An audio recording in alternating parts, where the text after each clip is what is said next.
Monsieur le Premier ministre, quand comprendrez-vous que votre arrogance et votre suffisance insupportent au plus haut point les Français?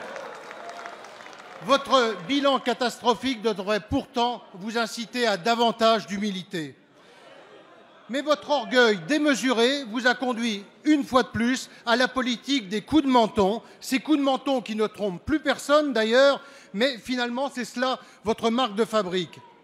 Pour la seconde fois, vous vous apprêtez à utiliser l'article 49.3 de notre Constitution, l'arme des faibles et des pouvoirs affaiblis.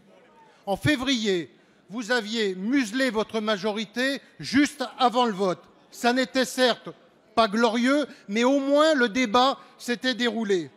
Aujourd'hui, en refusant que ce débat ait lieu dans l'hémicycle, c'est le Parlement que vous piétinez, Monsieur le Premier ministre. Dans tous les gouvernements de la Ve République, il y a eu des hommes et des femmes qui ont été appelés par les différents présidents de la République sans avoir de mandat électif, qui ont fait honneur à leur pays. Et pour un gaulliste que vous êtes, vous devriez au moins vous rappeler du chemin de Georges Pompidou. Et moi, je veux remercier Emmanuel Macron pour le travail qui a été le sien, pour le respect du Parlement en siégeant en permanence.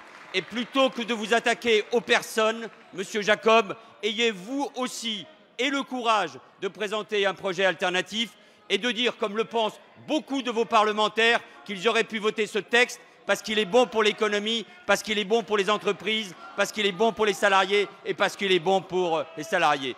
Vous êtes enfermés dans une opposition stérile et mon devoir et le devoir du gouvernement, c'est d'aller vite. Le pays a besoin de réformes, le pays a besoin d'avancer, le pays a besoin que nous soutenions la croissance, la compétitivité, les petites et les moyennes entreprises, parce que ce sont elles qui créent de la croissance, de la richesse et donc de l'emploi.